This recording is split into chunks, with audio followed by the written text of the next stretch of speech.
Right then, welcome to Happy Hungry Hibby. Yes, what I'm going to bring you this week is something a little bit different.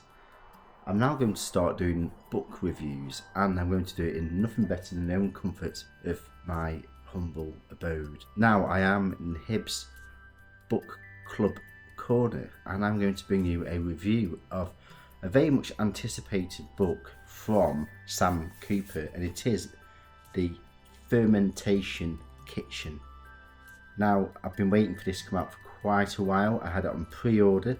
You can buy this off Amazon, and it is absolutely exceptional. This is a fantastic book for anyone who's a beginner to fermentation, but also looking at the science and also some really basic but also innovative ideas that Sam has done. Now, Sam actually has a fantastic following on his Instagram page, and I've been following that for quite some time now. His videos and insights are absolutely exceptional. They are really well done and edited. It's got a really unique and humble feel to it. It's something I would really recommend, so I'm going to put the link in my description below, so please do check that out. But yes, I do want to really give you a sort of breakdown into this book. One thing I really do like about this book, it falls under the DK brand. DK I'm always a big fan of because it's a really good publisher in terms of reaching out to different audiences, also young and old, in terms of illustrations as well. It's well balanced with wording, insights, and really easy educational books that you can break down. So really big on DK. The book itself is really good. It's not too big a size. It's one you can actually take around with you and also use in the kitchen, as it actually specifies here. Yes, and it says here recipes and techniques for kimchi, kombucha, koji and more. So you can see here Sam, and he really has got a fantastic setup, and I think he's just moved somewhere new and he's actually got a new kitchen now. But yeah, it's really do like his setup. One thing that I really like about this book is the illustrations. The photos and illustrations are exceptional, which are demonstrated on his Instagram. Yeah, so it starts off with the microbial world. So yeah, enter the microcosmos, and then really here you start looking into kind of like the little demonstrations for the secondary fermentation, which is really something that you do with kombucha, and also water kefir as well. And I've actually got some of my own water kefir here, which I have covered. I'll actually make this myself, been inspired by Sam and lots of his recipes. This is probably one of the easiest things to start off doing. Do check out my video. I've actually done a starter insight to that. That's some really good stuff to do. And it's just so easy drinking. You can drink this every day. But what we're talking about here with the secondary fermentation is the first ferment is basically what you're doing with the sugars over the first 2 to 3 days, and the second fermentation is where you extract that and remove the water kefir grains or the SCOBY from your kombucha, and then you do a second ferment. Yeah, it's where it's turning the ethanol into the acetic acid, which is basically what you find in vinegar. Yeah, so you can see here the illustrations are absolutely fantastic. And we go into enzymes. Enzymes are basically proteins. Yeah, then this is really important. This is like a beginner's guide to kind of like safety, cleaning versus sanitation. Just some really quick and easy methods to basically clean and set up your fermentation kitchen. And then it also covers some of the actual pathogens that are of danger to fermentation. So also just think fermentation is a world of bacteria, but what we want to do is promote the good bacteria but minimize and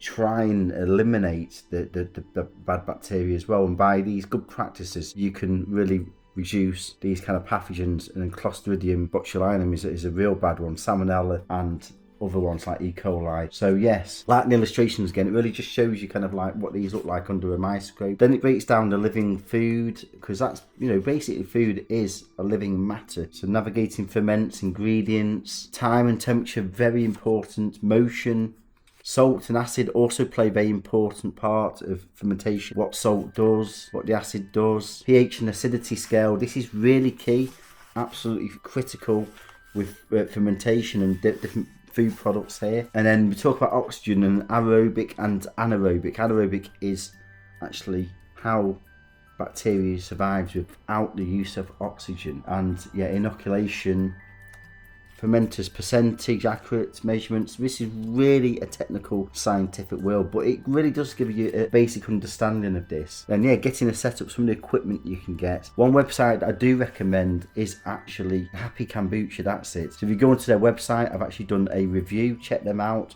Really good, genuine company. It looks at just basic things you can get from household items, vessels. This is really when you really take it to a next level, when you're using things like demijohns.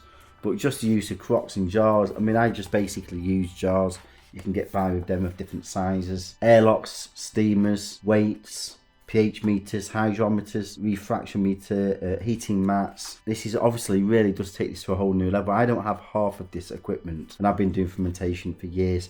Dehydrator, yes, that's probably one of my most watched videos, is actually using my Ninja to dehydrate fruit and things like that. And once you've dehydrated fruit, you can actually use them for your ferments, actually your second stage ferments with things like figs. Fantastic. And then when we come on to cooking with fermented foods, we look at taste, we look at aroma, we look at texture, temperature, and we get on to bacteria. Yeah, really, really interesting. So then we're looking at the good bacteria here. Before we looked at the pathogens, but this is the lactic acid bacteria, lactic acetic acid bacteria, AAB, which is what you find in vinegars. That's what you produce from sugars and alcohols. Really good. Lacto fermentation. And then we come on to some of the recipes which is relative to that. So lacto tomatoes, I do this quite regularly. It's really good. Just shows you a guide on how to do this using vacuum bags. Pickling with lacto brine, lacto cauliflower, lacto stone fruit. I've done this with plums. It's absolutely amazing. Do check out my recipe. I really do love that. On here he's done I think peaches and nectarines, but no, yeah, covered plums as well. And lacto shiitake and assam, and assam is a type of tea. That looks really innovative. No, not done that before. Lacto berries, lacto carrots, but with elderflower. Wow, yeah, really good. And then we come on to lacto rhubarb honey, kimchi, really good. Korean, an ancient Korean recipe. Nabak kimchi, different forms of kimchi is really interesting. And then we come on to sauerkraut, which is a very popular more in sort of Eastern Europe. Yeah, it gives you an insight of everything. Pine cone syrup. Pine cones are really renowned for having that flavour. That's a really good one. Seasonal as well. Candied pine cones. Black garlic. Black garlic is becoming very popular. So yes, I do like that. I've never made it myself, but quite costly to make. You need to do it over quite a long period of time. Lactic acid bacteria in dairy, so you can make your homemade yogurt. Is fairly easy thing to make. Shows you here a guide on how to do that. Cultured butter, whey pickles, fermented grains in whey. And we come on to yeast, small and less complex than mold. Really interesting to understand them. And it talks about sugar and yeast and how they interact, measuring sugar, and we talk about optimum sweetness, which is interesting. Wild yeast, yeast in humans. And we come on to some of the recipes, so a herbal soda. Then yeah, tapachi. This is really, really interesting. I really do love making this. And you can make it not just with pineapple, but other products as well. As is covered here, you can do it with melon, strawberry and orange peel, but I've actually done this with banana. I've done a recipe, so do check that out. Really good. I actually covered that from a fermentation cookbook by Rachel DeFample, which is an exceptional fermentation book. The ginger book, really interesting. I've done this, making ginger beer, kombucha, SCOBY. So, you know, in terms of a SCOBY stands for a symbiotic culture of bacteria and yeast.